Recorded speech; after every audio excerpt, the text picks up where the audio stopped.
Hello friends, welcome to study with Gyan Prakash. देखिए friends, आज के करंट अफेयर के इस वीडियो का प्रत्येक प्रश्न आने वाले सभी प्रतियोगी परीक्षाओं के लिए बहुत ही इंपॉर्टेंट है, इसलिए कोई भी प्रश्न आपका मिस नहीं होना चाहिए।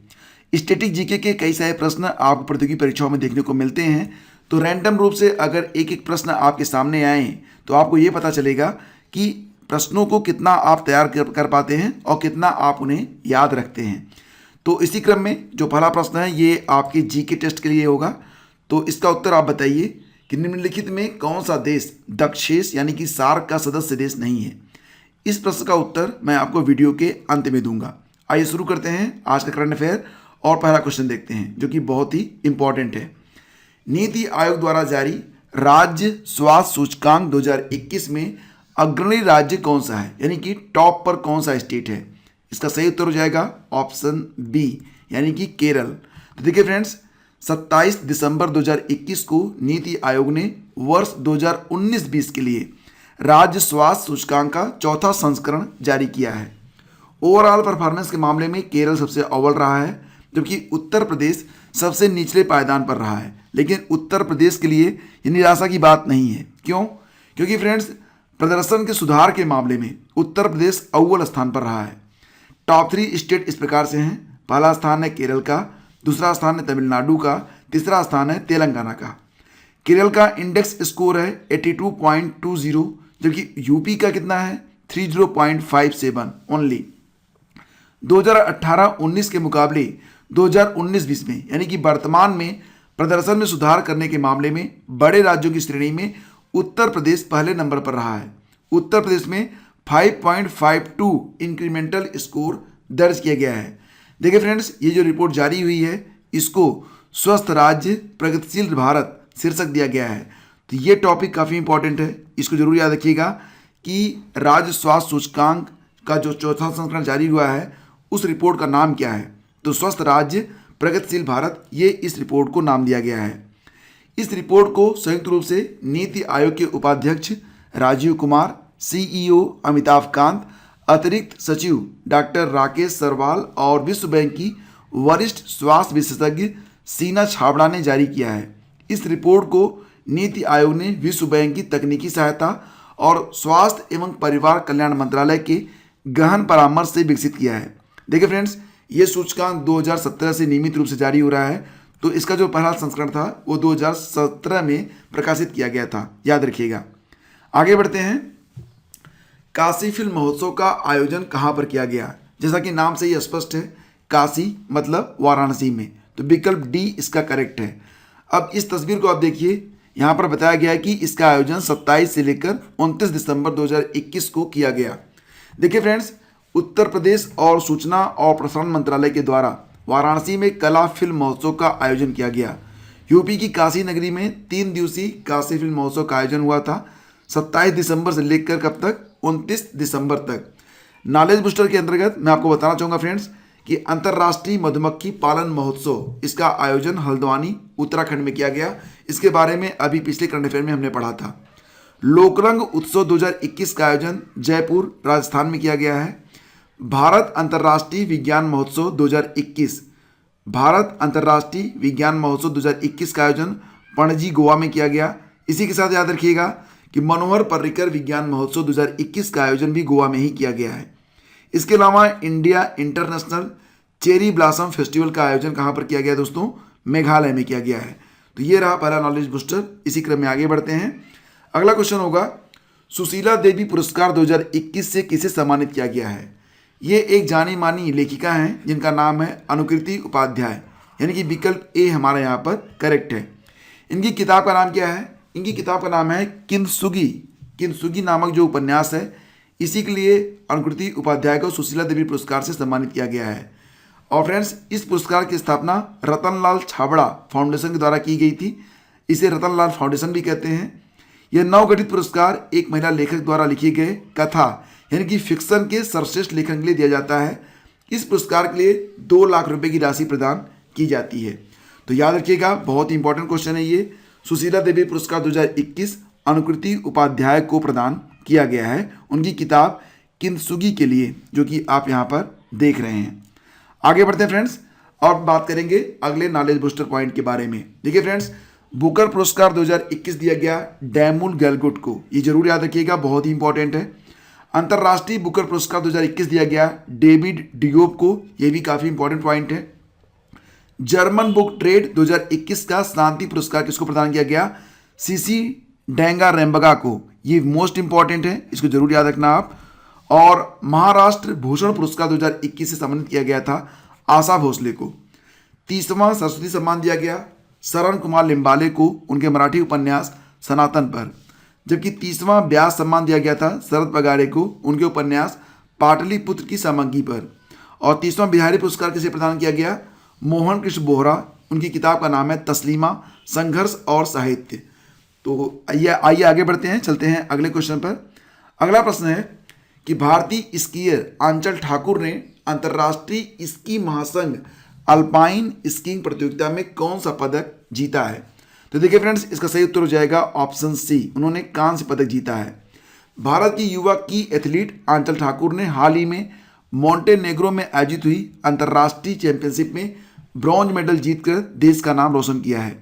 25 साल की आंचल ठाकुर भारत की पहली ऐसी स्की एथलीट हैं जिन्होंने स्कीइंग की अंतर्राष्ट्रीय चैंपियनशिप में 2 मेडल जीते हैं।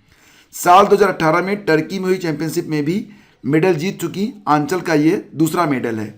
वह देश की इकलौती ऐसी स्की एथलीट हैं, इसकी आप समझ रहे होंगे, जिनके नाम ये उपलब्धि दर्ज है और इसके बावजूद उन्हें स्कीइंग फेडरेशन से सपोर्ट नहीं मिलता है, ये बात कही जा रही है। साथ ही ट्रेनिंग के लिए भी खर्च निकालने में उन्हें काफ़ी दिक्कत का सामना करना पड़ता है। लेकिन फ्रेंड्स, अगर आपके हौसले बुलंद हों तो कोई भी बाधा आपको रोक नहीं पाती है। और इसका जीता जाता उदाहरण है आंचल ठाकुर, जिन्होंने अंतर्राष्ट्रीय स्की महासंघ के द्वारा अल्पाइन स्कीइंग प्रतियोगिता में कांस्य पदक को जीता है। विकल्प सी इसका उत्तर होगा, याद रखिएगा। आगे बढ़ते हैं फ्रेंड्स, अगला क्वेश्चन होगा भारत के नए उप राष्ट्रीय सुरक्षा सलाहकार यानी कि डेप्यूटी नेशनल सिक्योरिटी एडवाइजर कौन बने हैं? तो तस्वीरों में आप देख सकते हैं ये कौन है, ये हैं हमारे national security adviser Ajit Doval ji. और ये तस्वीर आप देख रहे होंगे विक्रम मिश्री जी की तस्वीर है, जिन्हें डेप्यूटी नेशनल सिक्योरिटी एडवाइजर के तौर पर नियुक्त किया गया है। देखिए फ्रेंड्स, भारत और चीन के बीच सीमाओं को लेकर चल रहे विवाद के बीच चीन एक्सपर्ट के तौर पर जाने माने विक्रम मिश्री को राष्ट्रीय सुरक्षा परिषद सचिवालय में तैनात किया गया है। मिश्री पूर्व में बीजिंग में भारत के राजदूत भी रह चुके हैं। उन्हें डेप्यूटी नेशनल सिक्योरिटी एडवाइजर के तौर पर नियुक्त किया गया है। मिश्री अकेले डेप्यूटी एनएसए नहीं है, याद रखिएगा। इसके अलावा राजेंद्र खन्ना और दत्ता पंडलसगीर भी इसी पद पर तैनात हैं। थोड़ा सा नाम याद रखिएगा, पंडसलगीर, ठीक है, दत्ता पंडसलगीर और राजेंद्र खन्ना, ये भी हैं डेप्यूटी एनएसए। इसके अलावा नई नियुक्ति किसकी हुई है? विक्रम मिश्री जी की हुई है। रूस में भारत के राजदूत रहे पंकज सरन के 31 दिसंबर 2021 को रिटायर होने के बाद मिश्री उनका स्थान लेने वाले हैं। आगे बढ़ते फ्रेंड्स, चलते हैं अगले क्वेश्चन पर। बताइए कि यूएनएससी की आतंकवाद विरोधी समिति 2022 की अध्यक्षता कौन सा देश करेगा? उत्तर हो जाएगा इसका ऑप्शन बी, यानी कि भारत। तो भारत जनवरी 2022 में 10 वर्षों के लंबे अंतराल के बाद यूएनएससी यानी कि यूनाइटेड नेशन सिक्योरिटी काउंसिल की आतंकवाद विरोधी समिति की अध्यक्षता करने जा रहा है।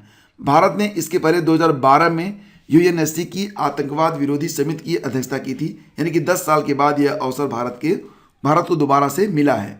आगे बढ़ते हैं फ्रेंड्स, अगला क्वेश्चन है Central Drugs Standard Control Organisation यानी कि CDSCO। ये देखिए, ये प्रश्न बहुत ही इंपॉर्टेंट है, ध्यान से देखिएगा, इसका प्रत्येक बिंदु आपके लिए बहुत ही महत्वपूर्ण है।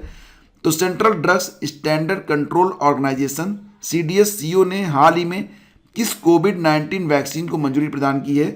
तो यहाँ पर देखिए जो विकल्प है उसमें ऑप्शन सी सही है। कोवोवैक्स और कोर्बीवैक्स नामक 2 वैक्सीनों को मंजूरी दी गई है CDSCO के द्वारा।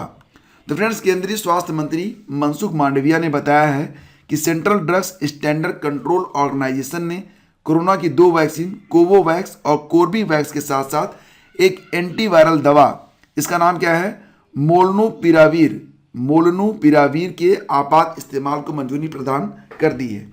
ड्रग्स कंट्रोलर ने सोमवार 27 दिसंबर को जिन 2 कोरोना वैक्सीन को मंजूरी दी है उनमें पहली वैक्सीन कोर्बीवैक्स है, जिसे हैदराबाद की फार्मा कंपनी बायोलॉजिकल ई के द्वारा बनाया गया है। कोरोना के खिलाफ ये तीसरी स्वदेशी वैक्सीन है। वहीं दूसरी वैक्सीन कोवोवैक्स है, जिसे पुणे स्थित सीरम इंस्टीट्यूट ऑफ इंडिया बना रही है, लेकिन कोवोवैक्स को अमेरिकी कंपनी नोवावैक्स ने बनाया है। इसका मैन्युफैक्चरर सीरम कर रही है। कोरोना की दवा मोलनुपिरावीर को देश की 13 कंपनियां बनाएंगी। और दोस्तों याद रखना कि भारत में अब तक भारत बायोटेक की कोवैक्सीन, सीरम इंस्टीट्यूट की कोविशील्ड, रूस की स्पुतनिक वी, जायडस कैडिला की जायकोवी-डी, बायोलॉजिकल ई की कोर्बीवैक्स और सीरम इंस्टीट्यूट की ही कोवोवैक्स के आपात इस्तेमाल को मंजूरी मिल गई है। तो ये बिंदु काफ़ी इंपॉर्टेंट है। अब इसी क्रम में आगे बढ़ते हैं। अगला क्वेश्चन होगा, हाल ही में उत्तर प्रदेश के नए मुख्य सचिव कौन बने हैं? तो फ्रेंड्स, हाल ही में उत्तर प्रदेश के जो नए मुख्य सचिव बने हैं उनका नाम है दुर्गा शंकर मिश्रा, यानी कि विकल्प बी इसका करेक्ट है। और दुर्गा शंकर मिश्रा जी राजेंद्र कुमार तिवारी जी का स्थान लेंगे, तो ये भी आपको याद रखना है। तो दुर्गा शंकर मिश्रा को उनके रिटायरमेंट के 2 दिन पहले यह महत्वपूर्ण जिम्मेदारी सौंपी गई है और उनकी सेवा में 1 साल का विस्तार भी किया गया है। दुर्गा शंकर मिश्रा राजेंद्र कुमार तिवारी की जगह लेंगे। भारत सरकार की नियुक्ति संबंधी कैबिनेट कमेटी ने बुधवार को केंद्रीय शहरी विकास मंत्रालय के सचिव मिश्रा की मुख्य सचिव के पद पर नियुक्ति के प्रस्ताव को अनुमोदित कर दिया है। तो अब उत्तर प्रदेश के नए मुख्य सचिव कौन बन गए हैं? दुर्गा शंकर मिश्र। और फ्रेंड्स, जैसा कि आपको पता है, मुकुल गोयल ये हमारे यूपी के डीजीपी हैं और सतीश द्विवेदी कौन है? ये यूपी के शिक्षा मंत्री हैं। आगे बढ़ते हैं। अगला क्वेश्चन होगा, फिडे विश्व रैपिड शतरंज टूर्नामेंट में महिला वर्ग में भारत की कोनोरू हम्पी किस स्थान पर रही हैं? फिडे विश्व रैपिड शतरंज टूर्नामेंट में महिला वर्ग में भारत की जो कोनोरू हम्पी हैं वो 6ठे स्थान पर आ गई हैं। तो इसका विकल्प सी आपका सही होगा।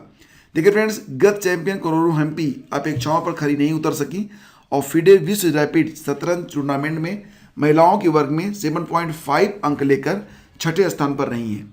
ओपन वर्ग में भारत के युवा ग्रैंड मास्टर डी गुकेश 9वें स्थान पर रहे हैं। और इस टूर्नामेंट का आयोजन कहाँ पर किया गया? तो पोलैंड के वारसा में किया गया था। अगला क्वेश्चन देखते हैं, लेकिन उसके पहले स्पोर्ट करंट अफेयर के कुछ लेटेस्ट अपडेट आपको बताता हूँ। परीक्षा में ये बिंदु भी पूछे जा सकते हैं, जैसे कि गोवा के समुद्र तटीय गांव कलंगुट के एक पार्क में पुर्तगाल के फुटबॉलर क्रिस्टियानो रोनाल्डो की पीतल की एक बड़ी प्रतिमा का अनावरण किया गया है। दूसरा बिंदु देखिए, भारतीय टीम से बाहर चल रहे बाएं हाथ के स्पिनर कुलदीप यादव को उत्तर प्रदेश की रणजी टीम का कप्तान बनाया गया है। तो उत्तर प्रदेश की जो रणजी टीम है उसके कप्तान कौन बन गए हैं? कुलदीप यादव। और खिलाड़ियों के संक्रमित होने से Akhil Bharatiya football federation AIFF की आई लीग भी 4 जनवरी तक स्थगित कर दी गई है। आयोजन इसका कहाँ पर हो रहा था? कोलकाता में हो रहा था।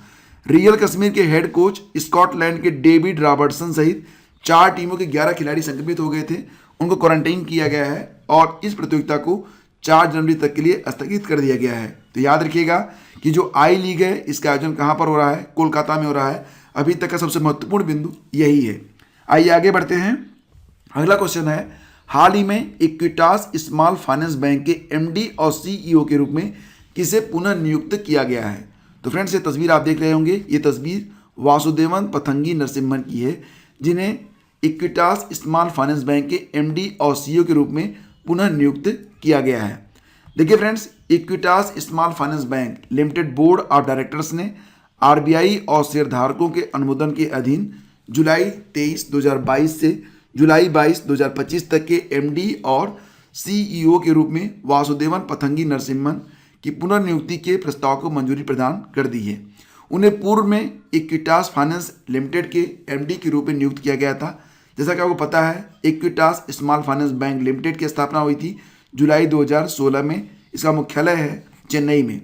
और देखिए फ्रेंड्स, यहाँ पर जो अन्य विकल्प है बहुत ही महत्वपूर्ण है। जैसे कि अन्य विकल्पों में एक नाम है इत्तिरा डेविस का, जो कि उज्जीवन स्मॉल फाइनेंस बैंक की MD और CEO हैं। बलदेव प्रकाश जम्मू कश्मीर बैंक के MD और CEO हैं, जबकि हितेंद्र दवे HSBC इंडिया के CEO बनाए गए हैं। तो देखिए फ्रेंड्स, जो प्रश्न मैंने आपसे पूछा था वीडियो की शुरुआत में, अब उसका उत्तर देता हूं मैं आपको। निम्नलिखित में कौन सा देश दक्षिण सार्क का सदस्य नहीं है? तो यहाँ पर सही जवाब आपका हो जाएगा ऑप्शन बी। जी हाँ दोस्तों, यहाँ पर म्यांमार आपका सही जवाब है।